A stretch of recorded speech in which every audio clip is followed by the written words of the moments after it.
मैंडी और लतीफ़ा फैमिली जिस बोट में थे वो ख़राब हो चुकी थी और ऊपर से इतनी तेज़ बारिश हो रही थी।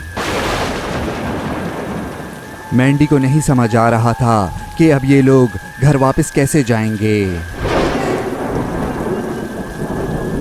जेफ द किलर के डॉक्टर को ख़तरा महसूस हुआ तो उसने फ़ोन करके पुलिस चीफ को बुला लिया। जेफ द किलर अभी भी बेहोश था। पुलिस चीफ ने कहा, डॉक्टर साहब आपने बिल्कुल ठीक किया जो मुझे फ़ौरन से बता दिया कि जेफ से कोई मिलने के लिए आया था। इससे मिलने के लिए यकीनन रॉड द आइसक्रीम मैन आया होगा। अब यहाँ पर जो मिलने के लिए आया जेफ से उसे फ़ौरन से पकड़ लेना, ठीक है? डॉक्टर साहब क्या आप जेफ के दिमाग को ठीक नहीं कर सकते? नहीं नहीं, ये तो पूरा पागल हो चुका है, अब ये ठीक नहीं हो सकता। अच्छा, अब मैं प्रोफेसर तारा से बात करता हूँ, शायद वो हमारी कोई मदद कर सकें। बोट में बैठे बैठे सब थक करके सो गए थे। टूटू और स्वीटू तो जमीन पर लेट करके सो रहे थे। इन लोगों की कश्ती पानी में बहते हुए आगे से आगे जा रही थी, एक ऐसी अनजान जगह जहां इन लोगों को नहीं जाना चाहिए था।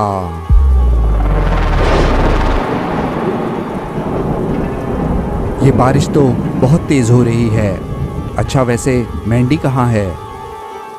सर मैंडी तो आज छुट्टी पर है, वो लतीफ़ा फैमिली को लेकर के बोट राइड पे गई हैं। हाँ याद आ गया मुझे, अब तक तो वैसे वो आ चुकी होगी। अच्छा मैंडी को कॉल करो और उसे कहो कि मुझसे मिलने के लिए पुलिस स्टेशन में फ़ौरन आए। इनकी कश्ती पानी में बहते हुए बहुत आगे निकल चुकी थी और अब ये यहाँ पर अकेले नहीं थे। मैंडी को एहसास हो गया कि यहाँ पर कोई आ गया है। एक बहुत ही बड़ा पानी का जहाज़ और वो भी बहुत पुराने ज़माने का यहाँ पर आ चुका था। सब इसको देख करके उठ गए।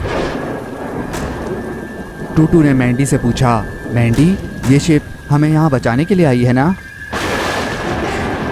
हाँ शायद। कैप्टन मैं उन सबको ऊपर ले आया हूँ, बड़े अजीब से लोग लग रहे हैं मुझे, आप आकर के देख लें उन्हें।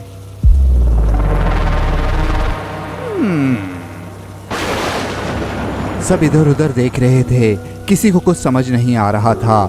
टूटू ने कहा, मुझे तो यकीन था कि हमें कोई बचाने आ जाएगा, आप लोग बिला वजह परेशान हो रहे थे। अरे आप लोग तो अभी भी परेशान है, क्या हो गया है आप लोगों को? अरे कुछ गड़बड़ है। हाँ टूटू मुझे भी कुछ ठीक नहीं लग रहा। अरे वो देखो कौन आ रहा है।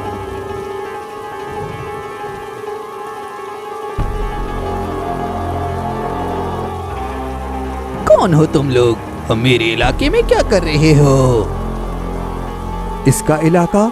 किसी को समझ नहीं आया कि ये क्या कहना चाह रहा है। ये इस शिप का कैप्टन था, ये सबको घूर घूर के देख रहा था। फिर ये मैंडी के पास आकर के रुक गया। मैंडी ने इसको कहा, वो हमारी बोट का इंजन ख़राब हो गया है, अगर आप हमारा बोट का इंजन ठीक कर दें तो फिर हम यहाँ से चले जाएंगे। इंजन? ये क्या होता है? और तुम कौन हो जो दांत निकाल करके खड़े हो यहाँ पे? सर मैं भी आपकी तरह कैप्टन हूँ। क्या कहा तुमने कि तुम कैप्टन हो? मेरी शिप पर मेरे अलावा कोई कैप्टन नहीं हो सकता, मार डालो इसे। ये सुनते ही सब डर गए। फिर एक तलवार वाला आदमी आगे बढ़ा इसको मारने के लिए। मैंडी इसको नहीं बचा सकती थी क्योंकि मैंडी के पास कोई गन नहीं थी। फिर इसने जोर से तलवार इसके सीने पे मारी, ये दर्द से पीछे हटा। फिर इसने जब दोबारा मारा तो ये उछल करके कश्ती से नीचे गिर करके पानी में डूब करके मर गया। इनकी कश्ती को आग लगा दो, बच्चों को काम पे लगा दो, बाकी सबको जेल में डाल दो और इस हसीना को मेरे पास लेके आओ। लतीफ़ा फैमिली ने जब ये देखा कि इनके बोट के कैप्टन को मार डाला तो इन लोगों की तो जान ही निकल गई। ये लोग तो पहले ही बहुत मुसीबत में थे और अब बहुत ही बड़ी मुसीबत में फंस चुके थे। मैंडी अभी तक नहीं आई, मुझे उससे ज़रूरी बात करनी थी। सर मैंने मैंडी, लतीफ़ा फैमिली, यहाँ तक के बोट वाले को भी कॉल करने की कोशिश की, मगर वो लोग फ़ोन नहीं उठा रहे। लगता है वो लोग अभी तक वापस नहीं आए हैं। ओह नो, इसका मतलब है कि वो लोग किसी परेशानी में हैं। Rod ice cream man evil nun को, जो कि उसकी माँ थी, उसको घर लेकर के आ गया था और उसको कुछ समझाने की कोशिश कर रहा था। अरे माँ, तुम समझने की कोशिश क्यों नहीं कर रही? हमें ग्रैनी को हर सूरत में बचाना होगा अगर हमें मैंडी और लतीफ़ा फैमिली से मुकाबला करना है। मेरा दिल तो नहीं चाह रहा रॉड कि मैं ग्रैनी को पुलिस स्टेशन से आज़ाद करूं, मगर ठीक है, तुम कहते हो तो फिर मिलकर के कोई प्लान बनाते हैं।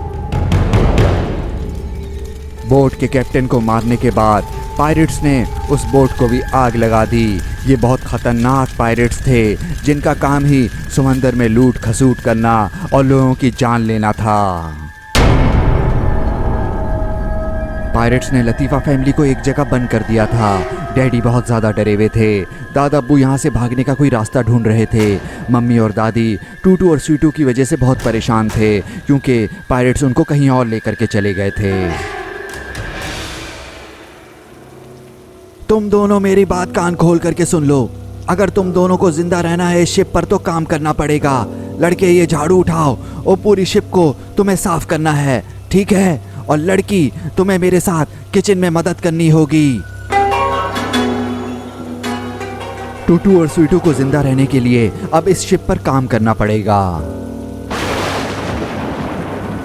इस बारिश और तूफान के रुकने का हम इंतज़ार करते हैं। ये जब रुक जाएगी तो फिर हम मैंडी और लतीफ़ा फैमिली को ढूंढने के लिए समंदर में जाएंगे। पायरेट्स मैंडी और लतीफ़ा फैमिली को लेकर के बहुत दूर चले गए, एक ऐसी जगह जहां इनको ढूंढना नामुमकिन होगा। कैप्टन ने मैंडी को अपने कमरे में बुलाया हुआ था। कमरे के बाहर 2 गार्ड्स भी खड़े हुए थे। मैंडी कैप्टन से गुस्सा कर रही थी कि इसने इन लोगों के साथ ऐसा क्यों किया, जबकि कैप्टन मैंडी को घूर घूर के देख रहा था। मैंडी ने कहा, अभी भी वक्त है, तुम हमें जाने दो वरना अच्छा नहीं होगा तुम्हारे साथ। बैठ जाओ तुम। तुम्हें क्या लगता है मैं तुमसे डर गया हूँ? तुम्हें वही करना होगा जैसा मैं कहूँ, वरना सबको मार दूंगा। मैंडी फौरन से बैठ गई। मैंडी को टेबल पर एक गन नजर आई। मैंडी बस अब एक अच्छे मौके की तलाश में थी, फिर ये सारा गेम पलट देगी।